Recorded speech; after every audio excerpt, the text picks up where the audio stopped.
Hybrid बीज आने के बाद ही अंडरग्राउंड पानी खत्म होना शुरू हुआ है। जब तक हाइब्रिड बीज नहीं थे, देसी बीजों के लिए प्राकृतिक रूप से जितनी बारिश चाहिए उतने हो जाती थी। बड़े स्मार्ट थे हमारे बड़े बुजुर्ग, एक ही खेत में 4-5 तरह के बीज डाल देते थे।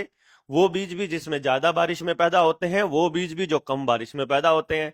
मान लो उस साल थोड़ी बारिश हुई तो जो कम बारिश चाहिए वो वाले बीज उग जाएंगे उस साल, और जो ज्यादा वाले हैं वो नहीं उगेंगे या वो कम पैदा होंगे। और जब ज्यादा बारिश हो गई तो ज्यादा बारिश वाले बीज उग जाएंगे, कम बारिश वाले नहीं उगेंगे, या उगेंगे तो बहुत थोड़े उगेंगे, या उनके बीजों की जो उनके जो अनाज है वो पतले रह जाएंगे या कमजोर रह जाएंगे।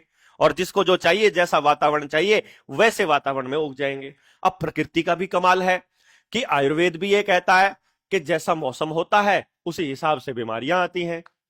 और अब ये भी आयुर्वेद भी कहता है और पुराना इतिहास भी कहता है कि बीमारी की वजह से, जिस जगह पर जिस चीज की वजह से बीमारी होती है, उसके बराबर में उसका इलाज भी पैदा होना शुरू हो जाता है प्राकृतिक रूप से ही। खुजली वाला पौधा जहां मिलेगा उसके पास में ही खुजली मिटाने वाला पौधा भी मिलेगा। समझ गए ना?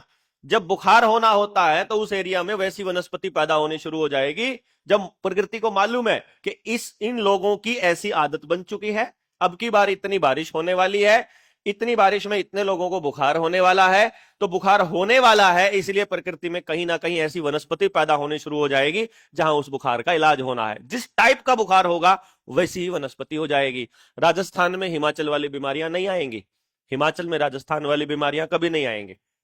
समझ गए ना? यहां के लोगों को जो बीमारी होगी वो दूसरे इलाके में नहीं होने वाली है।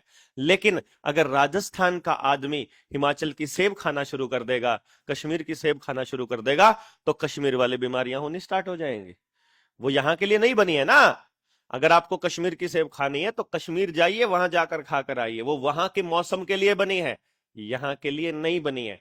तो जैसे ही हम प्रकृति की इस व्यवस्था को डिस्टर्ब करते हैं वो बहुत खतरनाक है। अगर वो खतरनाक है तो इसका मतलब जितनी भी यूनिवर्सिटी है, जितने भी इंस्टीट्यूशन है, ये बीजों में हेर फेर करते हैं, बीजों की उच्च तकनीक नहीं बनाते हैं। ये ध्यान रखिएगा।